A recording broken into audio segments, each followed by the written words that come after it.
ક્ષત્રિય સમાજના આંદોલનને લઈને રાજ શેખાવતે આજે કમલમ ઘેરવાની ચીમકી આપી હતી અને કહ્યું હતું કે કેસરિયા ઝંડા અને દંડા લઈને કમલમે પહોંચજો, પરંતુ અમદાવાદ એરપોર્ટ ખાતે રાજ શેખાવતની અટકાયત કરી લેવામાં આવી છે। નમસ્કાર, આપ જોઈ રહ્યા છો નવજીવન ન્યૂઝ અને હું છું આપની સાથે તોફિક ગાંચી। પરસોત્તમ રૂપાલાનો જે વિવાદ છે તે ગાંધીનગર કમલમ સુધી પહોંચ્યો છે, કેમ કે રાજ શેખાવત છે જે કરણી સેનાના ગુજરાતના અધ્યક્ષ છે, તેમણે 2 દિવસ અગાઉ ચીમકી ઉચ્ચારી હતી કે 9મી તારીખે કમલમને ઘેરવામાં આવશે। તેમજ તેમણે આહવાન પણ કર્યું હતું કે ક્ષત્રિય સમાજના લોકો કેસરિયા ઝંડા અને દંડા લઈને પહોંચી જાય, કેમ કે ભારતીય જનતા પાર્ટી પરસોત્તમ રૂપાલાની ટિકિટ કાપવાની હજી તેમણે કોઈ પણ પ્રકારની જાહેરાત કરી નથી અને ક્ષત્રિય આ મામલે રોષે ભરાયા છે, કેમ કે અગાઉ CR પાટીલ અને ભાજપના નેતા કહી ચૂક્યા છે કે પરસોત્તમ રૂપાલાએ 3 વાર માફી માંગી છે અને ક્ષત્રિય સમાજના લોકોએ તેમને માફ પણ કરી દેવા જોઈએ, પરંતુ તેમનો મામલો હજી સુધી દિવસે ને દિવસે ગરમી પકડી રહ્યું છે અને આજે અમદાવાદ એરપોર્ટ ખાતેથી રાજ શેખાવતની અટકાયત કરી લેવામાં આવી છે અને પોલીસ તેમને કોઈ અજ્ઞાત સ્થળે લઈ ગઈ છે। આજે દ્રશ્યો જોઈ રહ્યા છો તે રાજ શેખાવતની અટકાયતના છે।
दरवाजा बंद करा दो,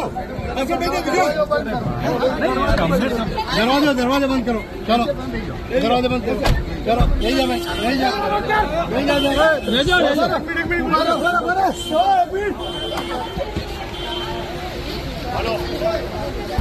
एरपोर्ट पर बैठो छो अमदावाद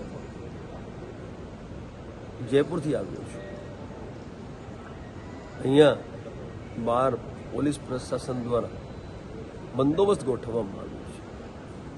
મેં કીધું હતું સરકારને, પ્રશાસનને, મને અને મારા ક્ષત્રિયોને જો કમલમ સુધી પહોંચવામાં તમે રૂકાવટ બનશો તો હું આત્મદાહ કરી દઈશ, આત્મવિલોપન કરી દઈશ। એટલે મને મજબૂર ના કરો અને જે આક્રોશિત રજૂઆત અમારે કરવાની છે એ રજૂઆત કરવા માટે અમને કમલમ સુધી જવાનો જે રસ્તો છે એ રસ્તો સાફ કરીને આપો, અમારે કોઈ રૂકાવટ જોઈતી નથી। તો મિત્રો, આપણે જે કહ્યું છે એ કરીશું અને આમ આજે ક્ષત્રિય સમાજનું જે આંદોલન છે તે દિવસે ને દિવસે તૂલ પકડી રહ્યું છે અને આવનારા દિવસોમાં ભાજપ માટે મુશ્કેલીઓ સર્જે તેવી એક પરિસ્થિતિનું નિર્માણ પણ થયું છે, કેમ કે ગુજરાતમાં ભારતીય જનતા પાર્ટીએ 26 સીટોને 5 લાખની લીડ સાથે જીતવાની વાત કરી હતી, પરંતુ જે પ્રકારે આ આંદોલન દિવસે ને દિવસે ગતિ પકડી રહ્યું છે તે જોતા ભાજપ માટે મુશ્કેલીઓ સર્જાય તેવી પરિસ્થિતિનું પણ નિર્માણ થઈ રહ્યું છે। હવે આજનો જે દિવસ છે તે હાઈ વોલ્ટેજ ડ્રામા વાળો દિવસ છે, કેમ કે કમલમ જે ગાંધીનગર છે તે સંપૂર્ણ પોલીસ છાવણીમાં ફેરવાઈ ચૂક્યું છે ને દર 10 થી 15 ફૂટે પોલીસ ને ઊભી કરી દેવામાં આવી છે, કેમ કે આહવાન કરવામાં આવ્યું હતું કે કમલમને ઘેરવામાં આવશે। આવી સ્થિતિમાં ક્ષત્રિય સમાજના લોકો જો કમલમ પહોંચે અને ત્યાં જો કોઈ અનિચ્છનીય ઘટના બને તો ભાજપના લીરે લીરા પણ ઉડે તેવી એક શક્યતા જોતા પોલીસ અત્યારે પૂરેપૂરો બંદોબસ્ત ગોઠવી દીધેલો છે। આ પ્રકારના સમાચાર માટે પલે પલની અપડેટ માટે આપ નવજીવન ન્યૂઝની આ ચેનલ સાથે જોડાયેલા રહો। નમસ્કાર।